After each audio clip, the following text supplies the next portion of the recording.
Hello दोस्तों, स्वागत करते हैं आपका एक बार फिर से अपने YouTube चैनल आरके क्लासेज में।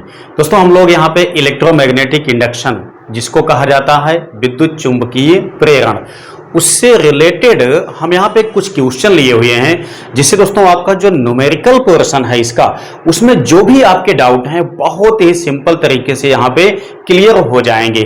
बस आपको इस वीडियो को लास्ट तक देखना है। एक क्वेश्चन मैंने नहीं लिया हुआ दोस्तों, कई क्वेश्चन मैंने यहाँ पे शामिल किया हुआ है, जिससे कि आपका जो भी कंफ्यूजन बन सकता है, जो भी डाउट बनेगा दोस्तों, वो सब के सब आज के इस वीडियो में क्लियर हो जाएगा। तो बने रहिएगा इस वीडियो में लास्ट तक।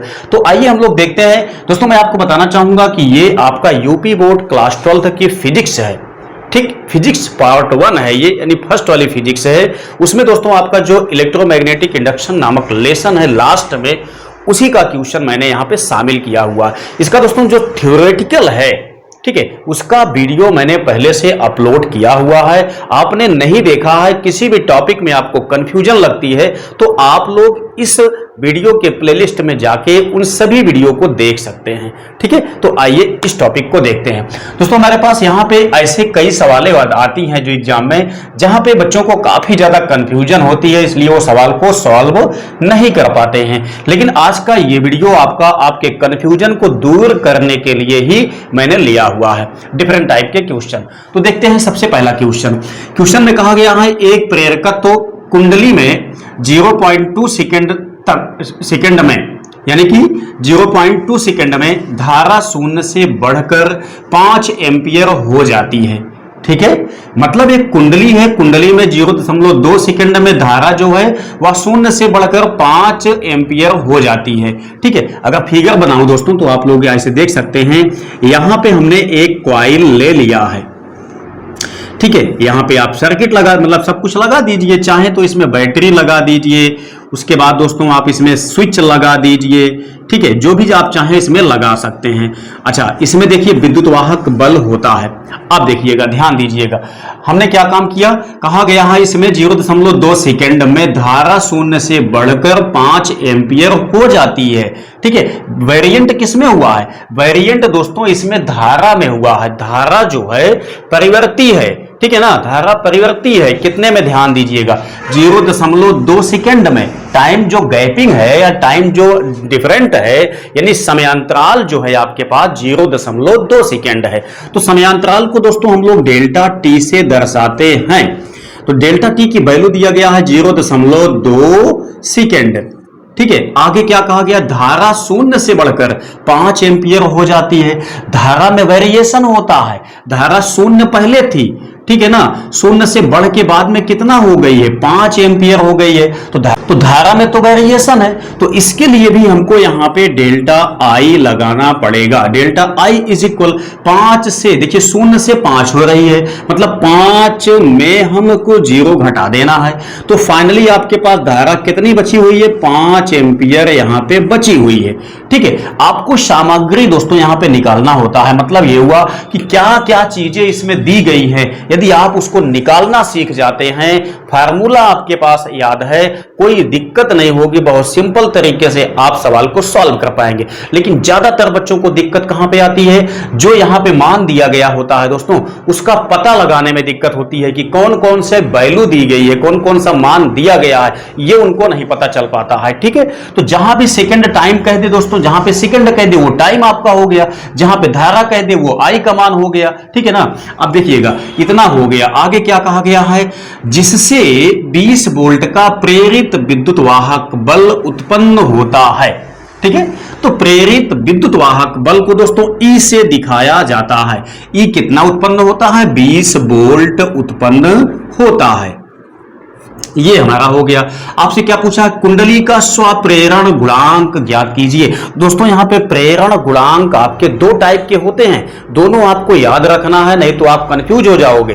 पहला क्या होता है दोस्तों, एक होता है आपका स्वप्रेरण। जब स्वप्रेरण की बात की जाती है तो दोस्तों उसको L से दर्शाया जाता है। ठीक है, और जब एक होता है आपका अन्योन्य प्रेरण, जब अन्योन्य प्रेरण की बात की जाएगी तब वहां पे हमको यम से दर्शाना पड़ेगा। ठीक है, तो कहा गया है स्वप्रेरण, तो स्वप्रेरण हम यहां पे फाइंड करते हैं। ठीक है, कहा गया स्वप्रेरण गुणांक ज्ञात कीजिए, तो हमने यहां पे इसको मतलब कि क्वेश्चन मार्क किया। अब दोस्तों हमको यह पता लगाना है कि इसमें संबंध क्या होता है।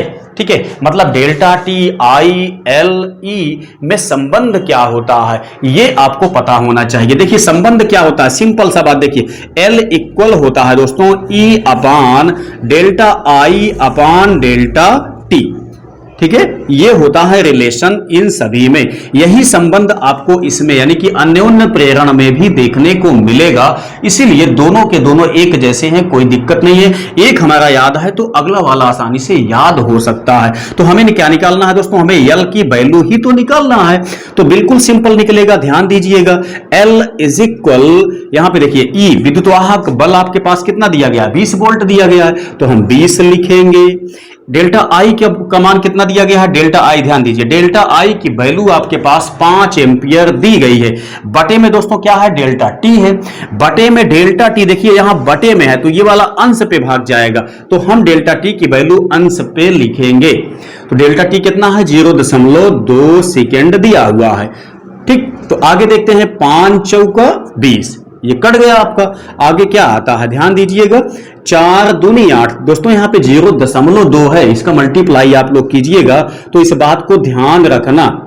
आगे देखिए क्या बनेगा, 4 दूनी 8 दोस्तों, ये आप देखेंगे तो एक अंक के बाद आपका पॉइंट है, मतलब पॉइंट आपका आगे बैठेगा इतना। अब देखिए मात्रक की बात की जाए दोस्तों, तो इसका मात्रक क्या होता है, हेनरी होता है। ठीक है, तो हम यहां पे मात्रक में क्या लिखेंगे, हेनरी लिखेंगे। तो चाहे आप हेनरी को लिखिए, चाहे दोस्तों आप इसको इंडिकेट कर दीजिए हेनरी को एच से, क्या बनेगा 0.8 एच। तो ये आपका फाइनली क्वेश्चन हो गया पहला वाला जो इस मॉडल से दिया हुआ था। अब हम इसी का रिलेटेड दोस्तों एक सेकेंड क्वेश्चन लेंगे जो कि थोड़ा से वेरिएंट होगा, इससे थोड़ा से चेंज होगा, उसको भी आप लोग कोशिश कीजिए निकालने के लिए वीडियो को पॉज करके। उसके बाद देखिए क्या आप इस चीज को समझ पाए हैं या नहीं, कमेंट बॉक्स में मुझको अवश्य बताते चलिए। अब दोस्तों आप यहां पे देख सकते हैं मैंने सेकंड वाला टाइप का क्वेश्चन लिया हुआ है जो कि आपका इलेक्ट्रोमैग्नेटिक इंडक्शन से ही संबंधित है। वही टाइप का क्वेश्चन है दोस्तों, लेकिन निकालना कुछ डिफरेंट है। ठीक है, क्योंकि मैं चाहता हूं आपको कि एक लेवल का जो क्वेश्चन हो उससे जो अलग अलग किस्म के प्रश्न बनाए जाते हैं वो आपके पकड़ में आ जाए, ताकि आप ऐसे सवालों को बिल्कुल भी ना छोड़े, बहुत आसानी से सॉल्व कर सकें। ठीक है, तो आइए देखते हैं क्वेश्चन में अब की बार क्या पूछा गया है। यहां पे देखिए कहा गया है 5 हेनरी के प्रेरकत्व में। ठीक है, अगर आप चाहें दोस्तों यहां पे तो एक एक वैल्यू को साथ में आप निकालते चल सकते हैं। ठीक है, अभी मैंने इसके पहले वाले क्वेश्चन में आपको बताया था कि जहां पे हेनरी दे दिया जाए वो मात्रक किसका हो सकता है, स्वप्रेरक का हो सकता है। ठीक है, या अन्योन्य प्रेरक का हो सकता है। दोनों चीजों का मात्रक दोस्तों एक ही होता है। तो देखिए क्या कहा गया है, 5 हेनरी के प्रेरकत्व में दोस्तों ये किसका वैल्यू दिया गया है 5, इसको आप समझिए। ये वैल्यू आपकी यल की दी गई है, यल का मान दिया गया है 5 हेनरी। ठीक है, आगे क्या कहा गया है, 0.1 सेकेंड में धारा 12 एम्पियर से बदलकर, यहां पे से होना चाहिए, 12 एम्पियर से बदलकर 7 एम्पियर हो जाती है। तो प्रेरक में कितना विद्युत वाहक बल प्रेरित होगा।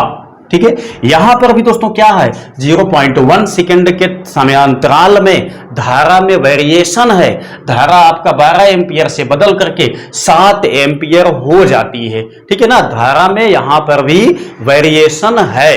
तो ध्यान दीजिए, सिंपल सा टाइम देखते हैं कितना है दोस्तों, यहां पे डेल्टा टी दिया गया है। डेल्टा टी की वैल्यू कितना दिया गया है, 0.1 सेकेंड दिया गया है। अब धारा में वेरिएशन कितना है, धारा 12 एम्पियर तो पहले थी, बाद में कितना हो गई, बाद में 7 एम्पियर हो गई है। तो धारा के मान में डिफरेंट कितना हुआ, यानी कि वर्तमान में अब धारा उसमें कितना है। तो यहां पे हम देखते हैं तो डेल्टा आई इज इक्वल, पहले कितना था 12 एम्पियर था, उसके बाद में कितना हो गया है, अब 7 एम्पियर हो गया है। तो हम 7 यहां से लेस कर देते हैं, तो कितना बचा आपका, ध्यान दीजिए 12 में से 7 गए दोस्तों, कितना बचेगा, 5 एम्पियर की धारा वर्तमान में कॉइल में है। ठीक है, आपसे क्या पूछा गया है कि प्रेरक में कितना विद्युत वाहक बल प्रेरित होगा। दोस्तों क्या होता है ना, जब कुंडली में धारा के मान में वेरिएशन किया जाता है, ठीक है, चेंजिंग की जाती है, तब दोस्तों क्या होता है, कुंडली में एक विद्युत वाहक बल प्रेरित हो जाता है। ठीक है, उसी के विषय में यहां पे बात की जा रही है। मैंने इसका कंप्लीट जो वीडियो है, जो इसका लेक्चर है दोस्तों, किसका, सेल्फ इंडक्शन यानी स्वप्रेरक का, ठीक है, वो मैंने इस चैनल पे अपलोड किया हुआ है। डीपली मैंने उसको भी समझाया है, आप लोग जाकर के उसको आसानी से देख सकते हैं। तो यहां पे देखिए, यहां डेल्टा आई की वैल्यू आपके पास हो गई। क्या कहा गया है, प्रेरक में कितना विद्युत वाहक बल प्रेरित तो होगा। दोस्तों यहां से हमको ई की वैल्यू पूछा है, ई की वैल्यू हमको यहां से फाइंड करना है। ठीक है, बस अब देखिए, अभी मैंने जो इसके पहले आपको इसमें बताया हुआ था कि इस तरीके से ये संबंध होता है एल डेल्टा टी आई के बीच में, ठीक है, वही हमको यहां पर भी लगाना है। देखिए हम लोग जानते क्या है, एल इक्वल क्या होता है, ई अपॉन डेल्टा आई अपॉन डेल्टा टी होता है। हमको क्या निकालना है, हमको ई की वैल्यू यहां पे निकालना है इस वाले क्वेश्चन में। तो दोस्तों आप इसको थोड़ा सा सॉल्व कीजिए, ठीक है, जिससे ये आसान हो जाए। देखिए यल इक्वल क्या है, ई है, ठीक है, बटे में क्या है, डेल्टा टी है। दोस्तों यहां पे देखिए, यहां पे देखिए, जो ये आपका डेल्टा टी है, डेल्टा टी कहां पे जाएगा, अंश पे भाग जाएगा। ठीक है, तो हम यहां पे डेल्टा टी को शामिल कर लेते हैं। अब देखिए हमको क्या निकालना है, ए निकालना है। तो सिंपल सा आप बटे में एक मान सकते हैं, इससे यहां मल्टीप्लाई हो जाएगा, तो डेल्टा आई हो गया is equal E into delta T हो गया। ठीक है, मतलब ये कि पहले हम सूत्र को ही मॉडिफाई कर लेते हैं, जिससे हमारा कैलकुलेशन काफी आसान हो जाएगा। तो देखिए ई की वैल्यू हमको निकालना, ई को हम यहां पे बचा लेते हैं, डेल्टा टी से हम डिवाइड करते हैं, तो ये एल इंटू डेल्टा आई बटे में आ गया कितना, डेल्टा टी आ गया। तो सिंपल है बिल्कुल, एल की वैल्यू आपके पास दी गई है, कितना दी गई है, 5 हेनरी दिया गया है, तो हम 5 यहां पे लिख लेंगे। डेल्टा आई की वैल्यू आप देखेंगे कितना दिया गया है, 5 एम्पियर दिया गया है। दोस्तों डेल्टा टी टाइम डिले कितना है, टाइम देखिए 0.1 सेकेंड है, तो हम यहां पे 0.1 सेकेंड लिखेंगे। अब इसी को हम दोस्तों कैलकुलेट कर देते हैं, काम आपका हो चुका है। देखिए क्या काम करते हैं, सिंपल सा, पहले 5 पच्चम 25 हम लिख लेते हैं, 0.1 को लिख लेते हैं। अब दोस्तों क्या है, देखिएगा यहां हम क्या काम करते हैं, पॉइंट को हमको हटाना है, तो पॉइंट हटेगा कैसे, 10 से हम इसमें गुणा भाग कर देते हैं। ठीक है, अब देखिए जब गुणा होगा दोस्तों क्या होगा, 25 दहम्मा ये आपका 250 बनेगा, 10 से इसमें मल्टीप्लाई होगा तो कितना आएगा, 1 आएगा, चूंकि 10 कन्ने 10 ये आपका पॉइंट है। ठीक है ना, तो क्या बचेगा, 1 बचेगा। तो फाइनली आपके पास कितना आ गया, 250 वोल्ट आपका निकल के आ गया है। ठीक है, क्या चीज कहा गया है, प्रेरक में कितना विद्युत वाहक बल प्रेरित होगा, वो दोस्तों हमने निकाला कितना, 250 वोल्ट। ठीक है, तो इस तरीके से इसमें का दोस्तों वेरिएशन टाइप के क्वेश्चन है। मैंने यहां पे 2 क्वेश्चन लेकर के आपका कॉन्सेप्ट क्लियर करने की कोशिश किया। उम्मीद करता हूं कि मैं आपको इस क्वेश्चन को समझाने में कामयाब रहा हूंगा। अगर दोस्तों आपने इस वीडियो को लास्ट तक देखा है तो उम्मीद करते हैं कोई दिक्कत आपको नहीं हुई होगी। बहुत बहुत धन्यवाद।